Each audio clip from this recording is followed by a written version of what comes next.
Assalamualaikum warahmatullahi wabarakatuh. Nama saya Bilal Rahman Gadi. Hari ini saya dari kelompok 2. Hari ini saya akan membahas tentang meningkatkan kinerja.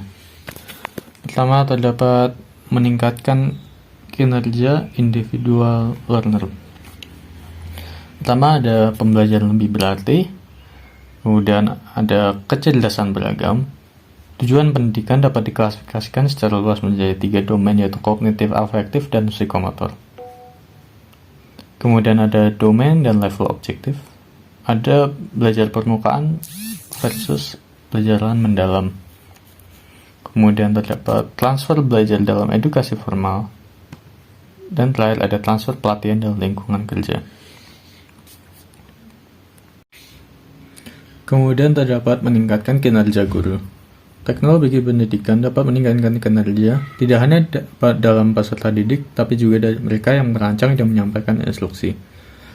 Bisa terdapat manfaat, bisa mengurangi waktu instruksi, dapat membuat instruksi lebih hemat biaya. Desain instruksional dapat memimpin lebih andal untuk pembelajaran yang efektif, terutama jika prosedurnya mencakup perhatian yang selamat terhadap pemilihan strategi instruksional yang kuat. Itu juga dapat mencapai tujuan itu dengan lebih efisien. Kemudian terdapat instruksi lebih menarik. Teori desain instruksional bertujuan untuk menciptakan instruksi yang menarik serta menjadi efektif dan efisien. Kemudian terakhir ada menghargai nilai kemanusiaan. Kemanusiaan dan teknologi bukanlah konsep yang bertentangan. Kelas bisa menjadi tindak manusiawi dengan atau tanpa teknologi. Teknologi dapat digunakan dengan cara membebaskan atau membatasi.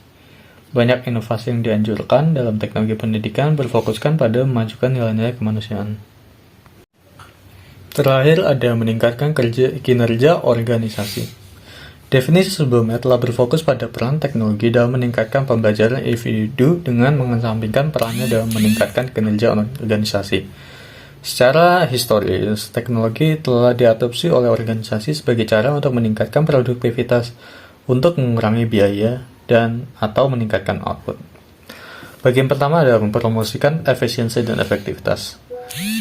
Efisiensi didefinisikan adalah produksi barang dan jasa dengan cara yang paling murah. Kemudian terdapat efektivitas didefinisikan.